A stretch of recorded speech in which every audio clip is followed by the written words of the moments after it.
Good morning, students. Today we are introducing very important topic, vector. Now here, while studying this, as a quantity, physical quantity can be categorized as scalar quantity as well as vector quantity. So what are these scalar quantities? Quantities which have only magnitude. Magnitude means numerical value only, and no direction. Quantity which has only magnitude and no direction, that come under the category of scalar quantity. It means we can take the quantities like mass, length, time, temperature, and many more quantities. If we take mass, so there is no concept of direction in this mass. You say that we are taking a mass of 2 kilogram, 20 kilogram. So in which direction we are taking mass? That is never, we are not discussing it. Length, if we are taking length of any object, this is directionless. But if we take that a body is moving, covering a distance of 1 kilometer, we are not considering in which direction it is moving. So when we are not considering the direction, we are only taking the numerical value, that is coming under the category of scalar quantities. Now, next is vector quantities. Vector quantities. Quantities which has both magnitude as well as direction. Then only it is under the category of vector quantity. But this definition is incomplete without another point added to it. As a quantity which has both magnitude and direction and obey the laws of vector addition, then only the quantity is considered as a vector quantity. It means if a quantity has magnitude and direction, but that is not obeying this law of vector addition, that can be possible that quantity is not considered as a vector quantity. Let me understand it with the help of examples. As simply, if we take the examples of any vector quantity, that is displacement. Displacement, if we take that a body is covering a distance of 10 kilometer in east direction.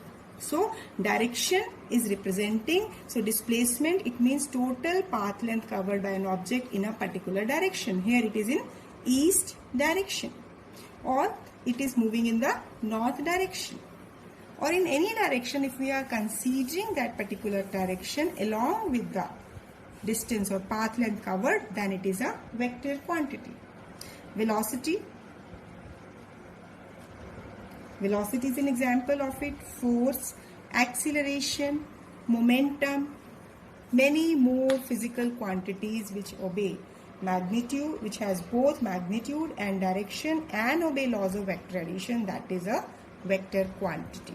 But what is this law of vector addition? That is a new concept here. That is quite interesting. You will understand it very easily.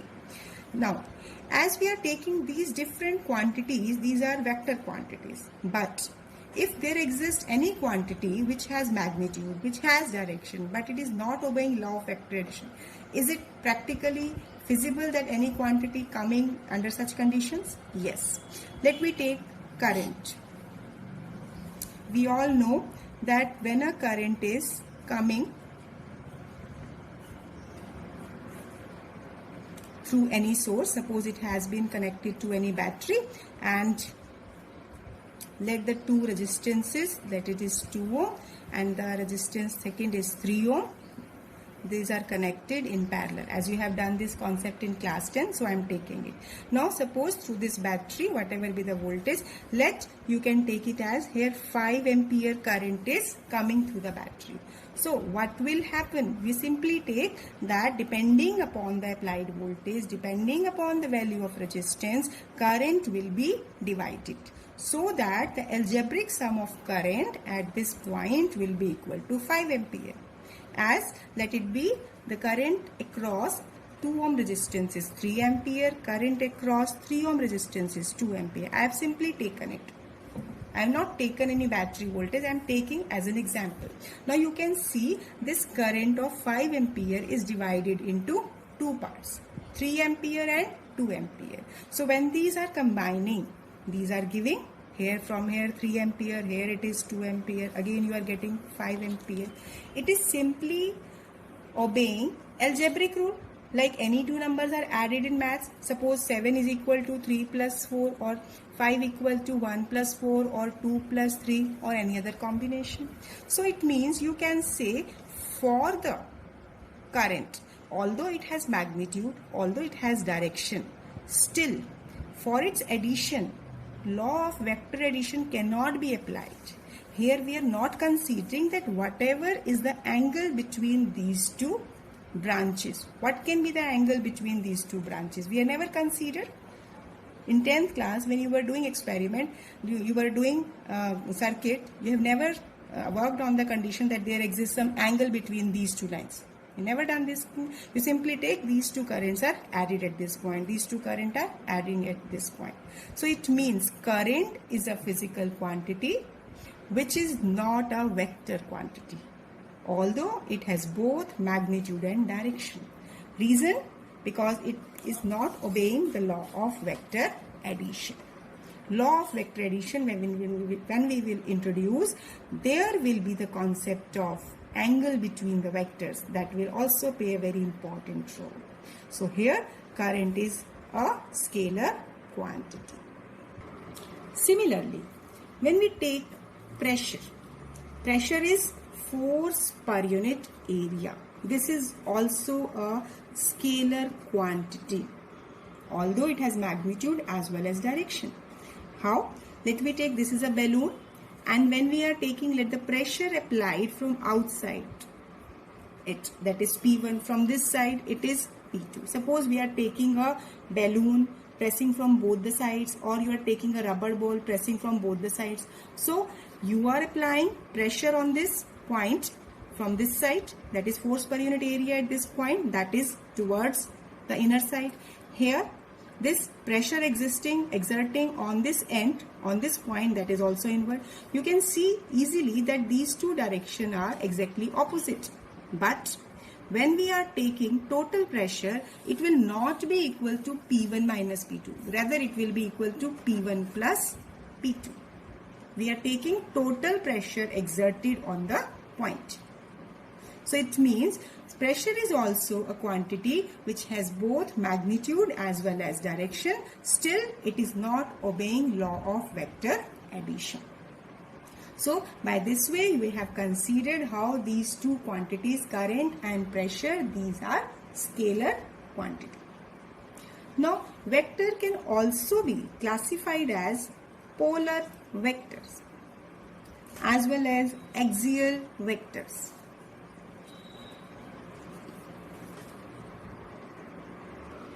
Now, polar vectors, these are those vectors which have a starting point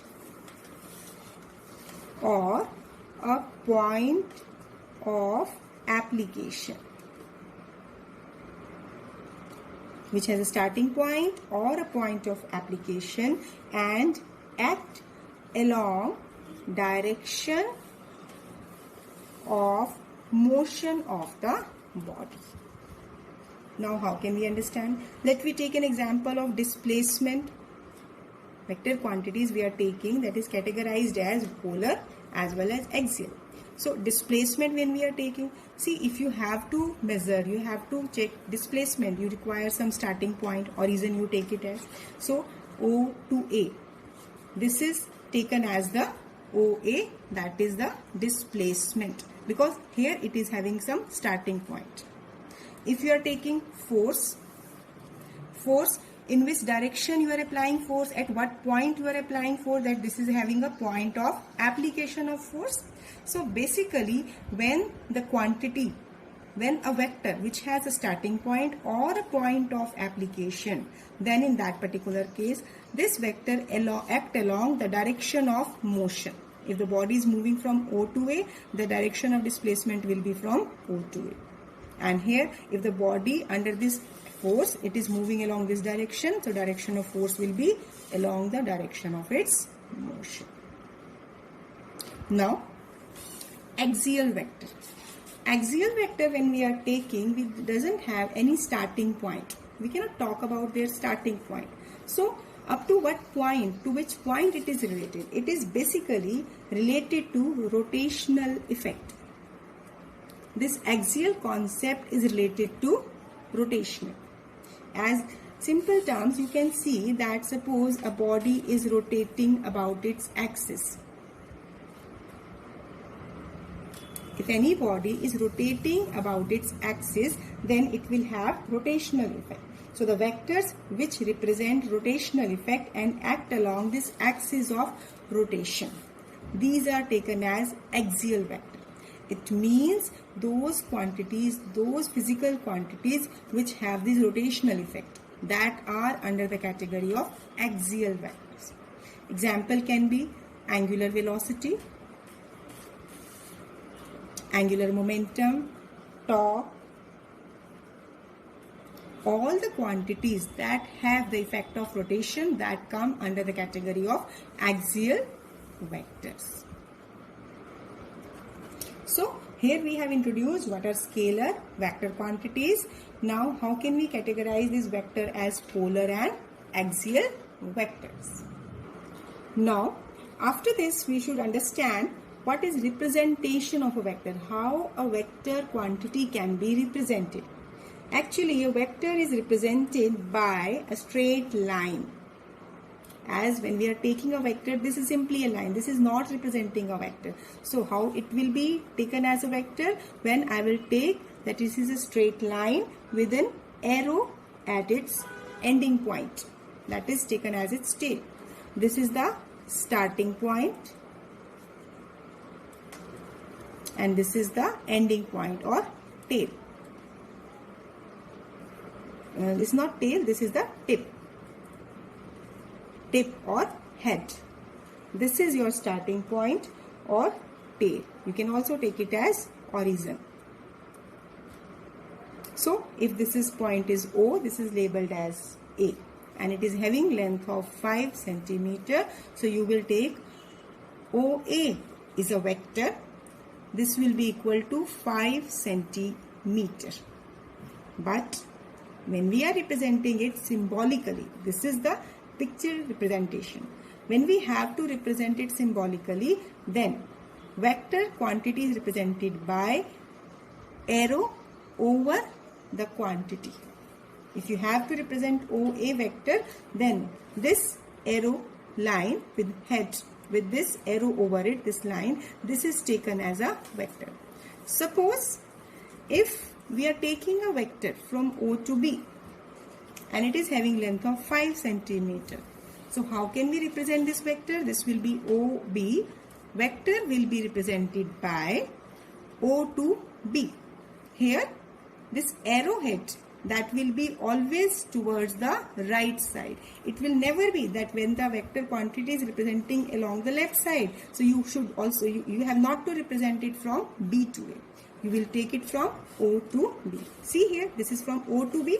So this vector sign over it, this will be always from right side, always towards right side. Whatever be the direction of vector, towards left or right. You have not to reverse its direction. So this is basically the representation. So if any vector quantity has to be represented, like any force, if you are representing, then this is a force. Force is a vector quantity. If we are taking displacement, so displacement is a vector quantity represented by this particular symbol. So after this representation of a vector, now I am introducing few terms, few different types of vectors. First of all, I am taking modulus of a vector. Modulus word you understand in maths also. Modulus means magnitude. So magnitude of a vector is called modulus. In simple terms, when we are taking magnitude of a vector, this is taken as modulus. So if we take, suppose we have vector A, and if I am saying that this is equal to 5 centimeter, and I have to take its modulus. So how we represent modulus? So you will place two lines, one on the left and another on the right side. This is a representation for the modulus of a vector. And this modulus of a vector is 5 centimeter. Suppose if I will take, suppose you can take it as it is having value minus 5 centimeter. Then if you are taking modulus, then it will be 5. You will drop this negative sign. Modulus means only magnitude, no negative or positive sign, no direction. It will be used in maths also. Now we are taking different types of vectors. Let me take equal vectors. Equal as a term indicate, that means we are talking about more than one vector. So when we are taking suppose two vectors, then two vectors are said to be equal if they have equal magnitude and same direction. Two vectors are said to be equal if they have equal magnitude and same direction. Means suppose vector A, this one, vector B, this one. So A will be equal to B only if their magnitudes are equal and pointing in the same direction. Direction it is given to be same. So it means these are taken as equal vector. Magnitude same, it means if it is 5 or 4 centimeter, so it should also be of 4 centimeter. Whatever, it's not necessary that we are taking centimeter as unit. Any physical quantity, any vector quantity it can be. If this is having one magnitude, this should also be having one magnitude. It means magnitude of A and B should be equal and they must point in the same direction. Only then the vectors are said to be equal. Unequal vectors. Unequal vectors. Again, unequal as the term indicating, that means two vectors having unequal magnitude. Unequal magnitude, if we take first point this, suppose two vectors. These are pointing in the same direction. Pointing in the same direction, but their magnitude are different. Suppose it is 4 and this is 7. So magnitude of A is not equal to B. Then the vectors will be unequal. And if the two vectors having same magnitude but opposite direction, they have same magnitude but opposite direction. So in that particular case, what will happen? Again, magnitude are equal, but direction is opposite. So due to it, these two vectors will be unequal. So either of the one condition, if it is not satisfied, either not equal magnitude or not in the same direction, then you can take it as to be unequal vectors. If any one condition of equal vector is not satisfied, that will be under the category of unequal vectors. Next is negative vector. Negative vector, yes, it means as the negative term means if we are taking vector A to be 4 centimeter represented along this direction. So if we have to take negative of vector A, so symbolically it will be represented by minus A. Negative means This is the negative vector. What does it signify? It means new vector will have same magnitude but direction is opposite.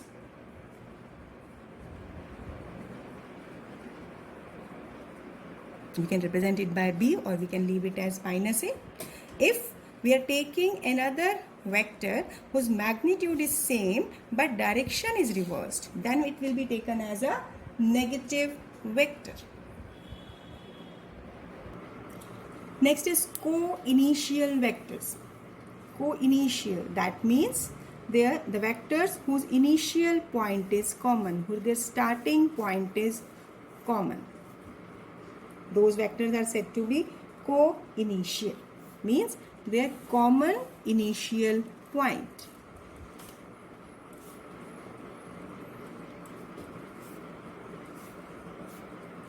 So vector A, B, C, these are co-initial vectors. Next is coterminous vector. Coterminous vectors. Vectors which are meeting at a common point, which have a common terminal point. These are taken to be as coterminal vectors. Although these two appear to be simply the definitions, but when I will explain you further new terms, further different types of vectors, or when we will learn different vector rule, then you will get practical application of this coterminous or co-initial vectors. For the time being, we are understanding that common initial, terminal, that are co-initial vectors, common terminal point, common ending point, those are coterminous vectors. Next is collinear vectors. Collinear vectors, those vectors which having equal or unequal magnitude, equal or unequal magnitude, and act along straight lines. That may be parallel, that may be anti-parallel, means that act along parallel lines. Now the direction can be parallel or it can be anti-parallel. So the vectors which are having equal or unequal magnitude, it means it's not necessary that it is magnitude A and B. That magnitude can be same or it can be different, but they are either parallel or anti-parallel. Such category is coming under collinear vectors. You can take it as parallel vectors if we categorize. Parallel vectors, the vectors which are parallel to each other, that are coming under this collinear. This is parallel vectors having whatever be the magnitude of these two vectors, but they are pointing in the same direction. Those are parallel vectors. Anti-parallel vectors. Anti-parallel vectors means whatever is the magnitude of the given two vectors, but their direction is opposite. Those are anti-parallel vectors. Coplanar vectors. Vectors which are acting in the same plane. I have already introduced the term plane. Plane means that can be, suppose if I am taking it, suppose this is OX, this is Y, and this is Z. So vectors which are taken in the same plane, acting in the same plane.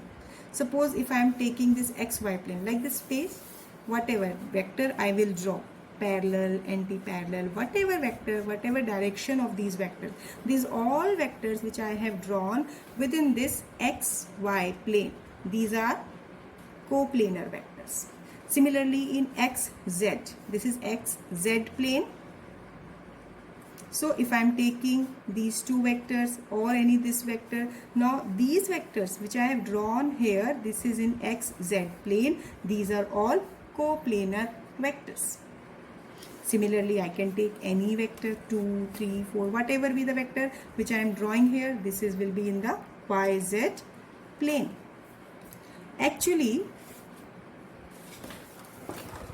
suppose I am taking, these are two vectors. First of all, let me take like this. These are two vectors. We are taking as, you can take these are parallel vectors. But here we are introducing the concept of coplanar vector. Coplane means now this is a plane and the vectors are taking in this plane. Now, if I will take the vector like this, I am changing the angle between these two. So again, these two vectors are in the same plane. I am again changing the angle between these two vectors. Again, these are also in the same plane. Now what I will do, I will just lift this one pen, keep it in this direction. Now, if I am keeping it in this direction, but if I will place it like this, you can see here, this is in the plane, this is in one plane. Again, if I am taking this, so it means if I am taking these two perpendicular vector and I am changing this paper like this. Now you can see this as this is again vectors are in the same plane. It means what we conclude that when we are taking any two vectors, these are any two vectors. If I am taking, then these are taking in a same plane. But if I am taking this third vector also, if it is taking, if I have kept in this position, these are also in same plane.